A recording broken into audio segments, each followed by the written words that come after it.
Bonjour à tous et à toutes. Ici le commandant Rofsiner Ramon Kota Aérome Cameroun.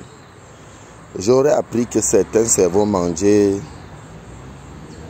qui se faisaient passer pour les combattants ou encore pour des combattants de la liberté d'expression comme nous ont eu à demander pardon à ce régime criminel.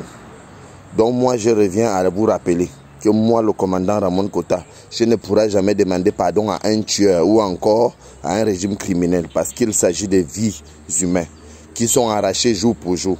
La preuve, 2 jours après les pardons, il y a encore eu le massacre. Nous avons eu une vingtaine de civils qui ont été massacrés dans les régions anglophones.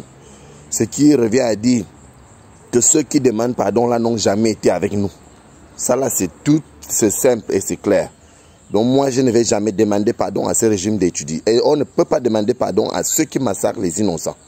Parce que tout ce massacre est commandité par ceux qui sont là, à la tête des institutions camerounaises. Donc nous ne pouvons pas accepter cela. Et nous n'allons pas accepter cela. Et nous allons répondre à ces massacres d'une manière à l'autre. Parce qu'on ne peut pas continuer à massacrer les gens et que les gens trouvent seulement à demander pardon. Heureusement que nous connaissons que ces gens-là n'ont jamais été avec nous. Ils ne font pas partie de révolutionnaires camerounais ou encore des activistes camerounais. Parce que vous le savez, ce sont les pions du RDPC. Donc les pions du RDPC qui ont demandé pardon, qui font semblant de demander pardon. On ne peut pas demander pardon à un tueur. On ne peut pas demander pardon aux gens qui ont fait 40 ans bientôt de massacre. Ça fait jour pour jour, 6 ans jour pour jour, que nos frères anglophones sont tués sous les ordres de ces régimes. La preuve, c'est qu'après les pardons, on a encore massacré. Tout le monde connaît. Donc, il ne faudrait pas qu'on se foile les yeux. Moi, je ne demanderai jamais pardon au roi Paul Biya et sa clique. Je répète, le combat continue. Pour des vrais combattants, un combat, on n'a pas peur de mourir.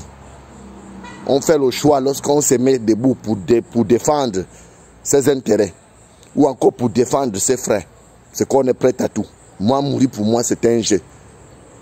Donc, dans un combat, il y a toujours les gagnants et les perdants.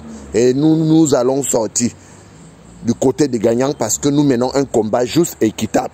J'appelle tous les activistes camerounais qui sont vrais, qui savent qu'il s'agit de vie de nos frères, qu'il s'agit de nos vies, à se mettre debout pour qu'on continue parce que ce régime doit tomber.